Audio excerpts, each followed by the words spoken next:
amigos, tudo bem? Eu sou o Paulo Purini e eu vou falar de investimentos. Analisando fundos imobiliários, mais um episódio dessa série maravilhosa. Eu já estou fazendo o 6º episódio, se você não segue este episódio, é muito bom. Aqui eu vou falar de todos os prós e contras do RBRR11. Então eu vou falar dos seus prós e contras, se vale ou não a pena a compra. Então fiquem atentos, eu costumo lançar este episódio toda sexta-feira. Já vai se inscrevendo, ativa o sininho para não perder nenhum episódio como este aqui. E bora pro vídeo!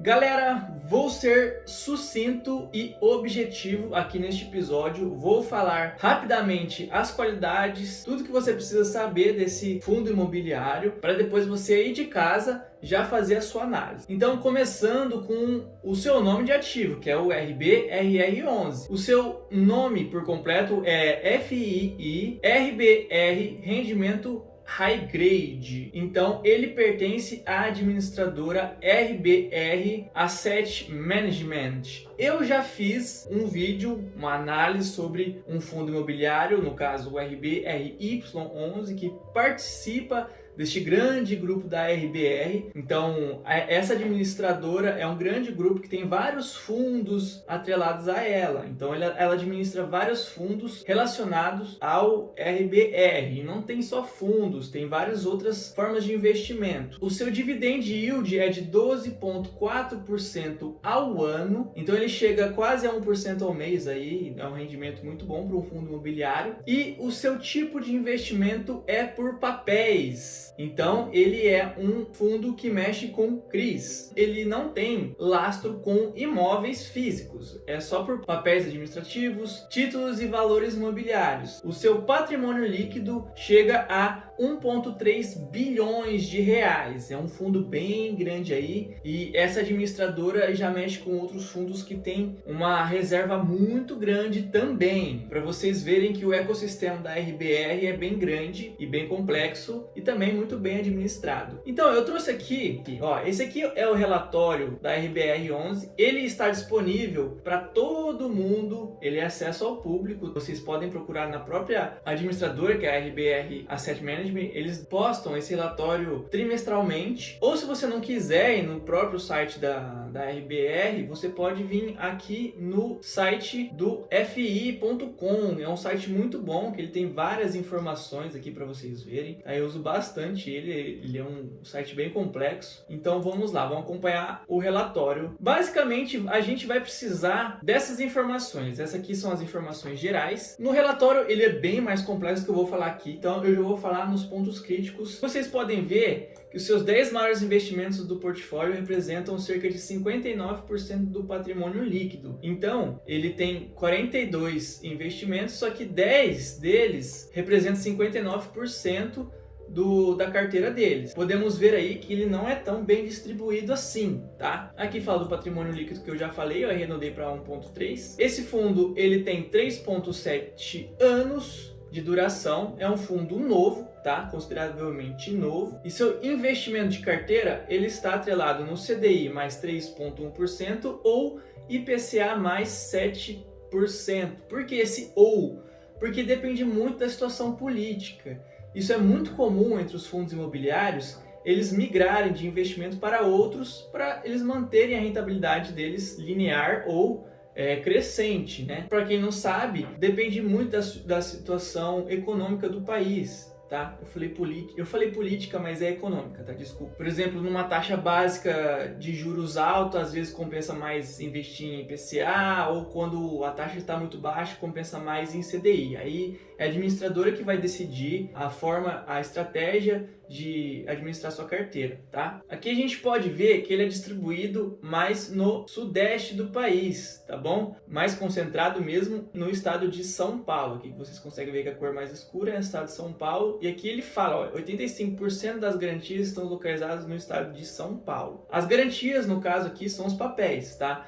Então, o seu campo de ação é São Paulo. E a RBR, a administradora RBR, ela se situa mesmo no estado de São Paulo. É muito difícil fundos, mas nos litorais do Brasil ele é mais concentrado no Sudeste, principalmente no estado de São Paulo. Aqui a gente consegue ver a distribuição de gráficos que eles colocam aqui no relatório, muito legal. Aqui neste gráfico aqui, principalmente, vocês conseguem ver que 83% é focado no corporativo, tá? Os outros 16% em locação múltiplas, que varia muito, tá? Em locações variadas, não tem um ramo específico. E 1% em estoque, como vocês conseguem ver aqui, ó. É uma linha bem pequena, mas ela existe, tá? Então ele é distribuído nessas 3 categorias de risco. E aqui está a sua distribuição. Então ele tem 40% em laje corporativa, 31% em galpões logísticos, 24% em residencial, 2% em shopping e outros, tá? Então vocês conseguem ver que a distribuição dele é simplificada em 3 categorias, tá?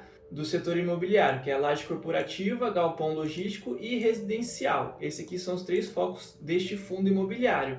O que significa que podemos considerar esse fundo estável, um risco baixo. Por que eu falo risco baixo? Porque ele é focado nessas 3 categorias. Geralmente nessas 3 categorias, laje corporativa, galpão logístico e residencial, não tem muita variação no mercado. Geralmente é sempre a mesma coisa e ele é previsível, tá? Se for acontecer alguma coisa, só algumas coisas que fogem, por exemplo, uma pandemia da vida, que aconteceu no Covid, que ninguém previu isso, né?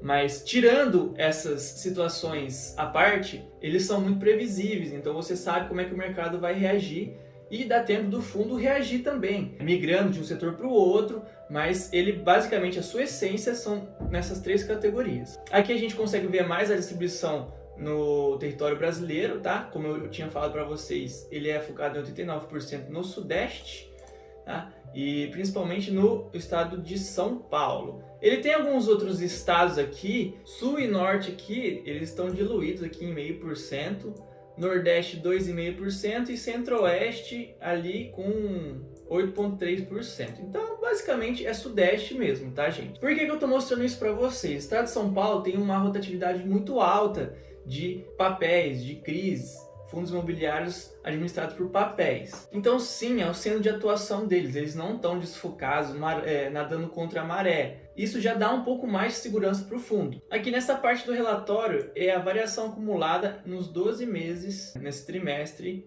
de agora, tá? Então, a gente consegue ver que o IGPM, ele caiu bastante. Essa aqui é a situação macroeconômica, tá? A Selic, ela continuou linear nos 12, ela estava 6,25, né? Foi para 13,75, mas como vocês podem ver, não teve uma mudança brusca. E o IPCA, ele teve sim uma variação brusca, como vocês podem ver aqui. O que sofreu mais foi o IGPM, que é o índice que regulariza o mercado imobiliário, né? Que é o mercado de fundos imobiliários. E ele também segue a taxa IFIX. Então, ele está condizendo com a taxa IFIX também, o IGPM. Isso significa também que fundos focados em papéis, CRIs, eles são inversamente proporcionais ao IFIX. Quando vocês têm uma taxa de juros alta, ou seja, um IFIX baixo, ele tem um bom rendimento, porque ele é administrado por papéis, tá? O que significa que a cobrança de aluguel aumenta, tudo vai aumentar, gente. Então, papéis se dá melhor geralmente nesse cenário econômico. Aqui a sua variação mensal, tá? Desde março do ano passado até o mês de março deste ano, tá? A gente conseguiu ver que o IPCA ele só perdeu aqui 3 meses, tá? E o IGPM foram 3 meses também. Então esse fundo aqui teve 3 meses, vamos dizer assim, de desvalorização. O resto dos meses ele conseguiu vencer sempre o IPCA e o IGPM. Se a gente for pegar ali 3 de 12, podemos considerar que é sim um fundo confiável. É um fundo que não varia tanto. Confiável é uma palavra muito forte, né? Então é um fundo que não varia tanto. Aqui está os tipos de riscos que este fundo tem sobre os investimentos que ele tem, tá bom? Então ele tem fluxo, garantias, ele tem todo o resumo de cada papel que ele tem, tá bom? Dos seus 43 papéis da carteira. Esta foi a análise rápida para vocês aqui, tá bom? E para quem que é este fundo imobiliário? Para que público? Para que segmento que as pessoas costumam comprar este ativo. É para as pessoas mais conservadoras. Como eu falei aqui, ele é um fundo seguro, risco baixo e com seu dividend yield alto, o que significa que é um bom ativo para pessoas mais conservadoras. Então, para quem investe a longo prazo, tem uma carteira aí diversificada para a longo prazo. O que eu particularmente gosto muito. E sabe o que eu gosto também, e é de graça? É dar o seu joinha no vídeo. Dando o seu joinha no vídeo me ajuda bastante. Vai dar engajamento para esse vídeo aqui, para pessoas como você que está iniciando ou está precisando dessa informação, consiga alcançar também. Então eu peço encarecidamente para vocês deixarem um like, se inscrevam no canal para não perder nenhum vídeo como este aqui, ativa o sininho para ele te avisar toda vez que eu postar este vídeo na sexta-feira e tchau, obrigado!